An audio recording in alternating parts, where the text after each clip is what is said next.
வேண்டாம் வேண்டாம் நந்தா, வேண்டாம். நான் ஒன்றும் சுயநலவாதி இல்லை. என் மகனின் உயிரை காப்பாற்றுவதற்காக உனது மகளை பலி கொடுப்பதா? சகோதரரே, அசரீதியின் கூற்றின்படி கம்சனின் மரணம் உங்களின் 8வது மகனால் தான் முடியும். ஒருவேளை கம்சன் வந்து பார்க்கும் பொழுது உங்களது 8வது குழந்தை மகன் அல்ல, பெண் என்று தெரிந்தால் நிச்சயமாக அவர் எதுவும் செய்ய மாட்டார். இல்லை நந்தா, உங்களுக்கு கம்சனை பற்றி தெரியாது. அவன் என்ன வேண்டுமானாலும் செய்வான். எனக்கு அவன் மீது நம்பிக்கை இல்லை. ஆனால் எனக்கு உள்ளது, முழு நம்பிக்கை உள்ளது. என் நாராயணர் மீது எனக்கு நம்பிக்கை உள்ளது. இது நாராயணரின் லீலைகள்தான். விதிப்படி நடக்க வேண்டியதுதான் நடக்கும். அதனால் தான் நான் கூறுகிறேன். நான் கூறுவதை கேளுங்கள் சகோதரா. இந்த 2 குழந்தைகள் மீது ஆணை. நான் வணங்கும் நாராயணர் மீது ஆணை. என் மகளை எடுத்து செல்லுங்கள், எடுத்து செல்லுங்கள்.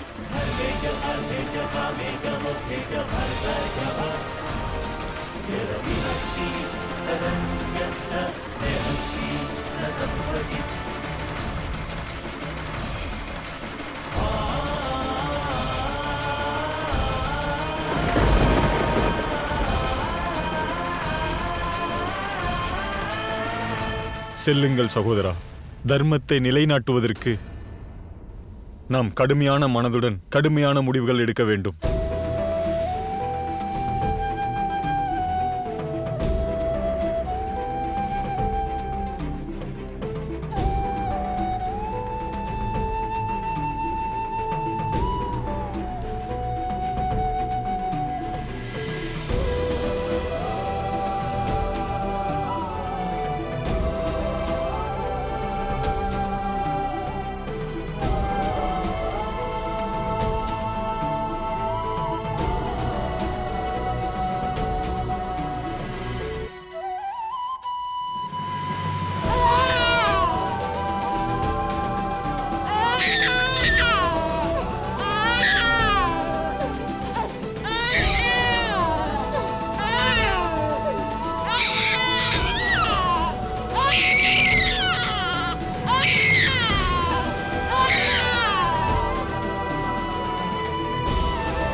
தந்தையே, என்ன குழந்தை? தம்பியா தங்கையா?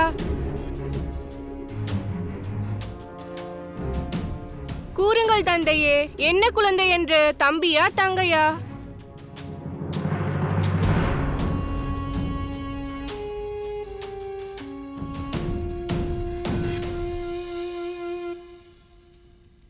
சுவாமி நாராயணா, என் மகனை காப்பாற்றுங்கள் நாராயணா.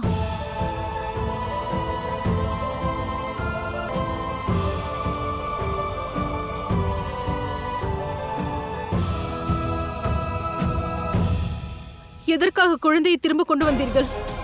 தேவகி, நான் கொண்டு வந்திருப்பது நமது குழந்தை அல்ல, நந்தனின் மகள் இவள்.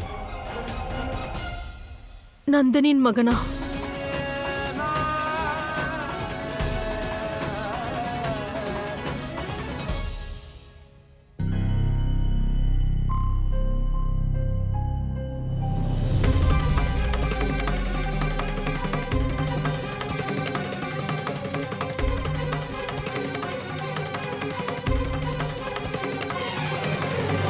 தாயே, என் குழந்தை எங்கே தாயே?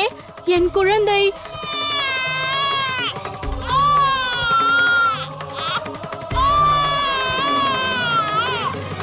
இந்த குழந்தையை ஏன் இங்கு கொண்டு வந்தீர்கள்? கம்சன் இந்த குழந்தையை நம் குழந்தை என்று கொன்று விடுவானே. நாம் அனுபவிக்க வேண்டிய இந்த வேதனையை இந்த குழந்தை ஏன் அனுபவிக்க வேண்டும்? நந்தனிடம் நானும் இதைத்தான் கூறினேன் தேவகி. ஆனால் என்ன? நந்தனுக்கு தெரியாது, ஆனால் கம்சனை பற்றி உங்களுக்கு தெரியுமே.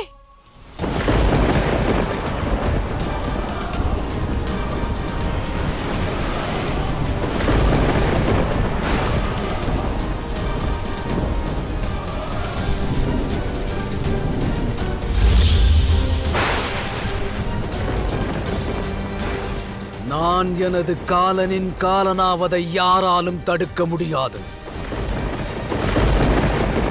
நான் அந்த குழந்தையை அழிப்பதற்கு நிச்சயம் செல்வேன். என்னை எந்த இயற்கையாலும் தடுக்க முடியாது. இந்திரனாலும் தடுக்க முடியாது.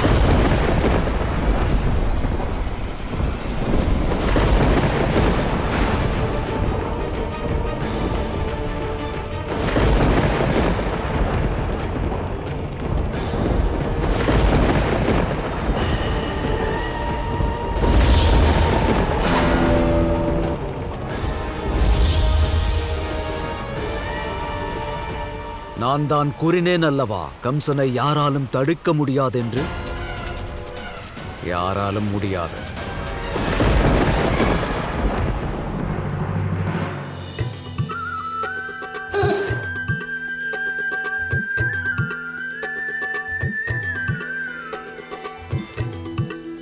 கூறுங்கள் சுவாமி, என்ன நேர்ந்தது?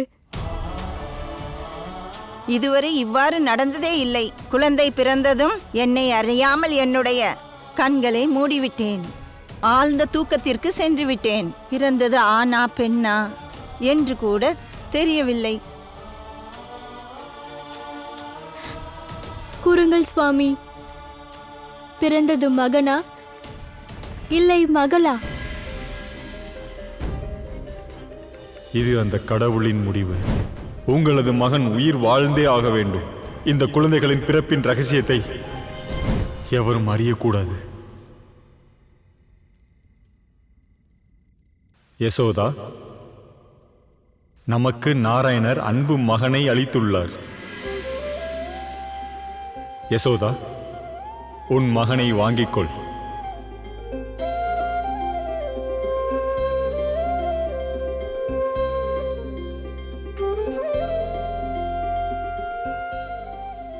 இந்த தந்தை தாய்மைக்கு துரோகம் செய்துவிட்டேன் யசோதா.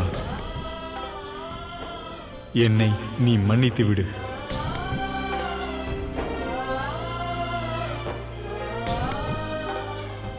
நாராயணரே, என் மகளை காப்பாற்றுங்கள்.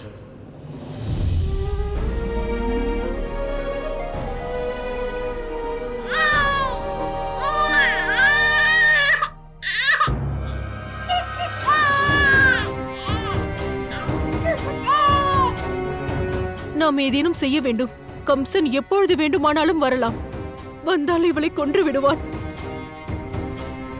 நான் தான் குழந்தையை கொல்வேன்.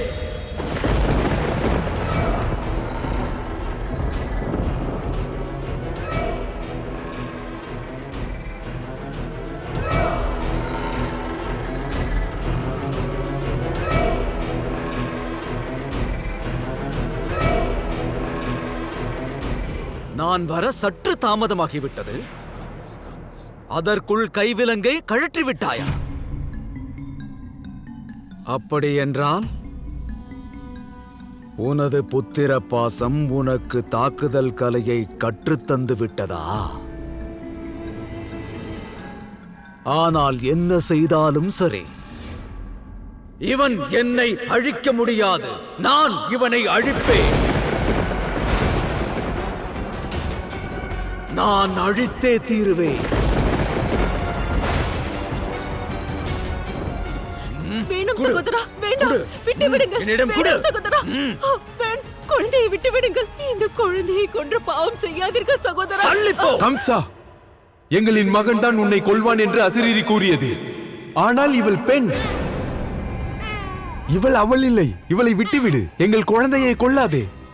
இவளை கொன்று விடாதீர்கள்.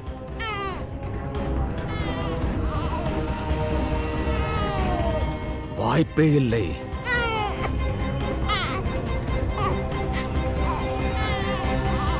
இல்லை,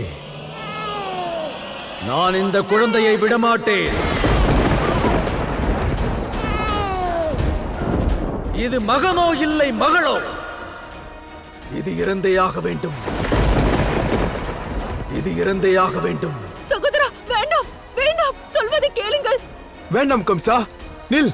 கம்சா, நில்.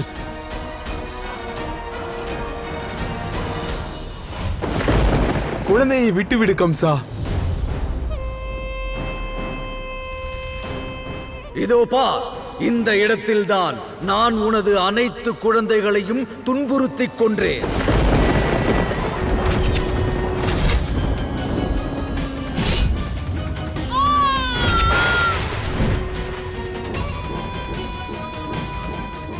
இப்பொழுது இந்த 8வது குழந்தையின் முடிவுரையையும் நான் இங்குதான் எழுதுவேன். அவ்வாறு செய்யாதீர்கள் சகோதரா, அவ்வாறு செய்யாதீர்கள். இவளை கொல்ல வேண்டாம் கம்சா, இரக்கம் காட்டு. காட்டுவேன், நிச்சயம் காட்டுவேன். கொல்வேன், இந்த குழந்தையையும் நான் கொல்வேன். வேண்டாம் வேண்டாம் கம்சா.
மூடனே கம்சா,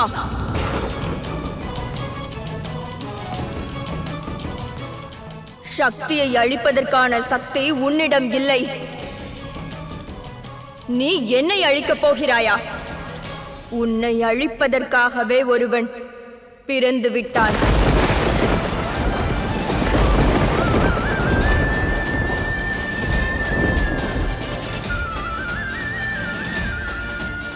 தேவகி மற்றும் வாசுதேவரின் 8வது மகன் இந்த பூமியில் பிறந்து விட்டான்.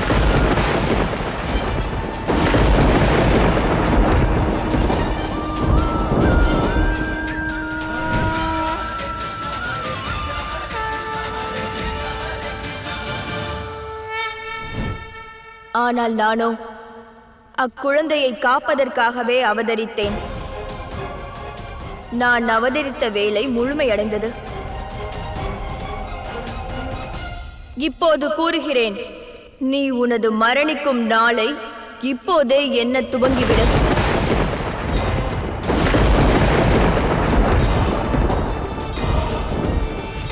உன் வாழ்வு அழியப் போகிறது. ஏனெனில் உன் காலன் பிறந்து விட்டான்.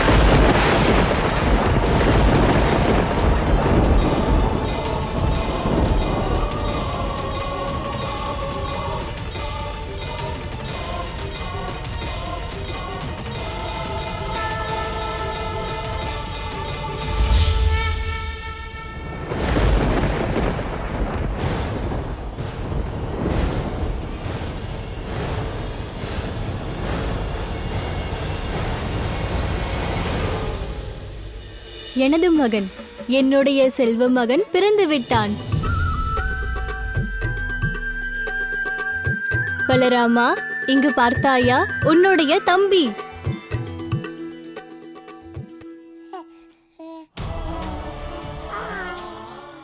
எனது குழந்தை சிரிக்கிறான். என் தங்கம் எவ்வளவு அழகு. பலராமா, நாளை காலை பொழுது விடிந்ததும் கோகுலத்தில் உள்ள அனைவருக்கும் வெண்ணெயை கொடுத்துவிடு. சரி தாயே, கூறுங்கள். யசோதா மைந்தன் வாழ்க!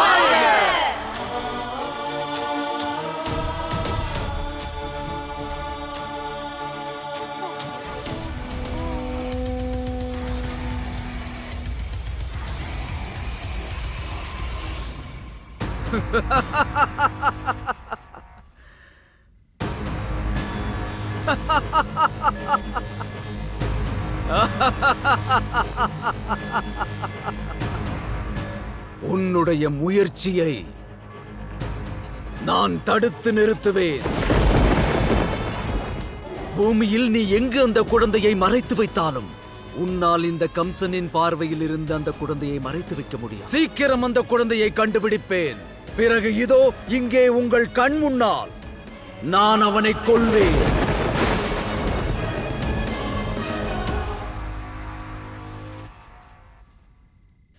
நீ மன்னன் அல்ல, நீ ஒரு மூடன் கம்சா. சிந்தித்து பார், யாரை காப்பதற்காக அந்த ஆதி சக்தியே அவதரித்திருக்கிறார்களோ அவனை நீ கொள்வாயா? உன்னால் கொல்ல முடியுமா? ஆம், நான் கொல்வேன். யுத்தம் துவங்கியதுமே அவன் ஒளிந்து கொண்டான். அவனது பிறப்பை அவனது தாயும் தந்தையுமே மறைக்கிறீர்கள். இவ்வளவு கோழையான தாய் தந்தையருக்கு பிறந்த அவனும் நிச்சயம் கோழையாகத்தான் இருப்பான்.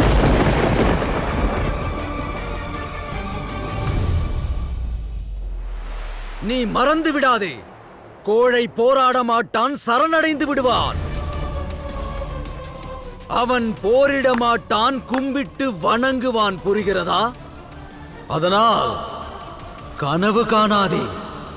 அவன் அழிவை காண தயாராக இரு, தயாராக இரு, தயாராக இரு. கொல்ல வேண்டுமா? கொல்ல வேண்டும் என்றால் கேள். எனது மகன் உனக்கு காலன். யமுனையை தாண்டி கோகுலத்தில் உள்ளான்.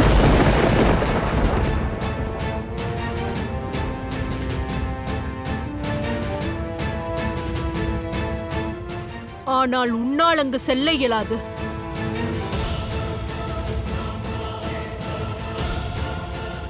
உன் சாபம் உனக்கு நினைவுள்ளதல்லவா? உன்னால் அங்கு செல்ல முடியாது. ஆனால் வேண்டிக்கொள், அவன் இங்கு வரக்கூடாது என்று வேண்டிக்கொள். ஏனெனில் என்று என் மகன் மதுரா வருவானோ அன்று உனது இறுதி நாளாக நிச்சயம் இருக்கும் கம்சன்.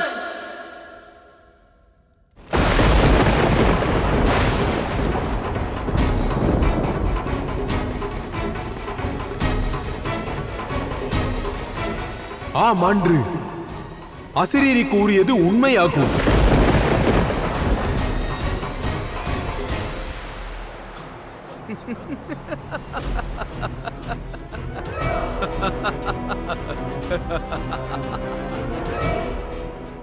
அந்த சிசுவை கொல்வதற்காக நான் யமுனையை கடந்து செல்ல வேண்டாம்.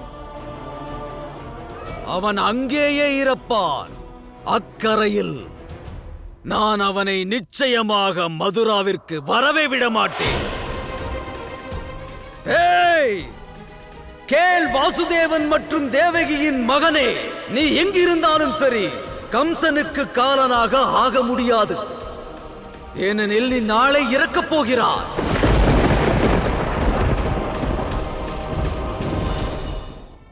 கம்சன் தனது காலனுக்கு காலனாவா.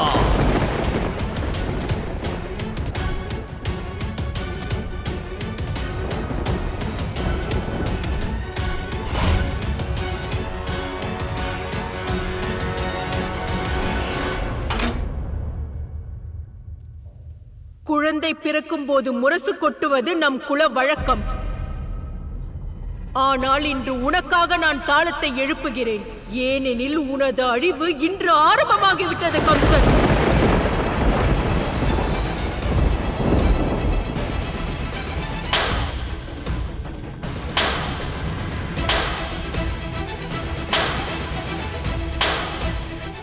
நீங்கள் இருவரும் உங்கள் குழந்தையை மறைத்து விட்டீர்கள் அல்லவா? திட்டமிட்டு மறைத்து விட்டீர்கள் அல்லவா? இனி உங்கள் இருவரையும் நான் மகிழ்ச்சியாக இருக்க விட மாட்டேன். கேளுங்கள் வீரர்களே, இவர்கள் இருவரையும் தனித்தனி சிறையில் அடைத்து விடுங்கள். இருவரும் ஒருவரை ஒருவர் பார்க்க முடியாமல் பிரிந்து கலங்கட்டும். ஆகட்டும், இழுத்துச் செல்லுங்கள்.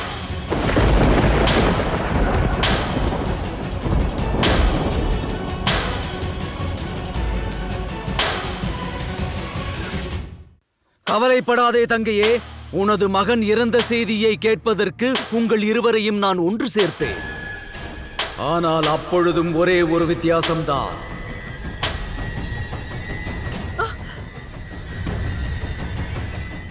இந்த தாளத்தை அப்போது நான் அடிப்பேன்.